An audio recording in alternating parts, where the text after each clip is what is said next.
السلام علیکم و رحمت الله و برکاته. دوستان و برادران عزیز و تماشابینان عزتمند، انشاءالله که به قریبی ما خانه الله سبحانه و تعالی سفر کنیم، یعنی به مکه مکرمه و مدینه منوره انشاءالله سفر داریم. کسی که میخواد با همراه ما سفر کردن به رقم ها رو اکران مراجعه کنید.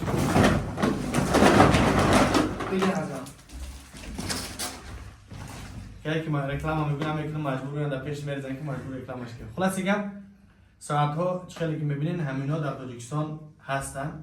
با رقم ها رو اکران میتونید که مراجعه کنین و 5 ساعت شب این خودش ریزان نیست که ما مجبور میکنمش. مته خودت گفتی تمام 5 ساعت کسی که کامنتر بنویسه کامنتر خوب بنویسه 5 ساعت اپل واچ گفتی که پو چیست اوريجينال پدیلکای کپی اپل واچ اوريجينال سمارت سمارت واچ 8 اولترا بو تین سدن ساعت خوبه. این در دست خودم هست. خلاصیگه میتونین که انشالله برای در کار مشاگر در تاجیکستان هم هست، در کروان سیتی و هم در بازار حاجی شریف و نگفتن همونه که 5 تاشم میتونیم که توفا میکنیم انشالله.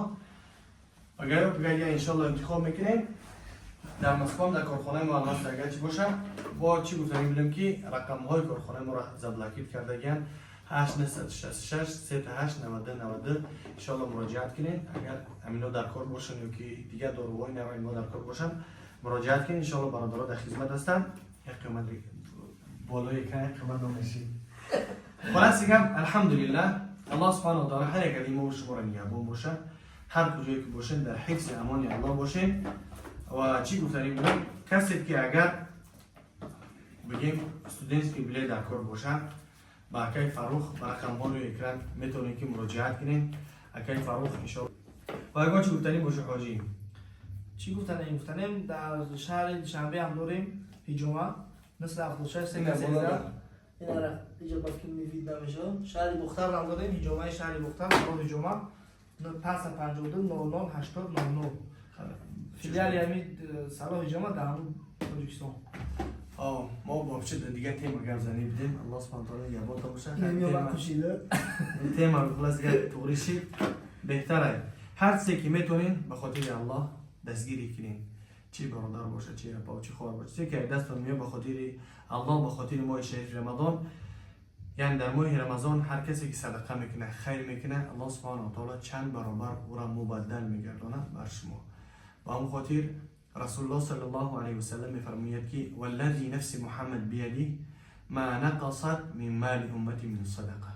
قسم به آن ذاتی که جان محمد در دست اوست یگانچه از مال امتان من کم نمیشود هر وقتی که اونها صدقه میکنن. یعنی به خاطر الله بگیم اینازی بگیم به خاطر الله 5 ساعت اگر صدقه کنه الله سبحانه و تعالی ملک ما چه زیاد میکنه که 50 ساعت برمیگرده باذن الله. به خاطر یک بدهه خشب به حال انسانانی که نمیترسن ای خیر صدقات ای زکات دیگه ماهی زکات دو تین ماهی زکاتیه کسی که شرایطمنده کسی که الله سبحانه و تعالی ملک مرد زیاد کرده گه شرایطون هست حرکت کنین زکاتون ببرین. هر کسی که والله زکاتش ببره تا سال دیگه الله سبحانه و تعالی ملک و مال او را محافظه میگردونه تا اینکه یگان کارگرش ندزدی کنه.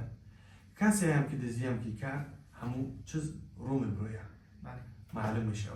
و چی خاطر؟ به خاطر که تو زکات دادگی تو رای پس همون دزدی وای نمیشه، همون خودش در میبره میگه برادر من چیزی تر دزدی کنم وقتش کنم بخشی دیگه. و اون خاطر به خاطر الله حرکت کنین، کوشش کنین سمع خودتون بگذارین. کسی که چیزی که میتونین ماه شریف رمضان هستن میوزن ها هستن یتیما هستن کمغل ها هر کسی که نیازمنده دست خودتان دراز کنین حرکت کنین کمک خود رو برسونین. خاص به خاطر الله نه به خاطر آنه که فردا او چو کنه در پیش مردم تر تعریف کنه و منداری بیان بکنه. خاص به خاطر الله بکنین. الله نگهبانتان باشه. فی امان الله. السلام علیکم و رحمت الله.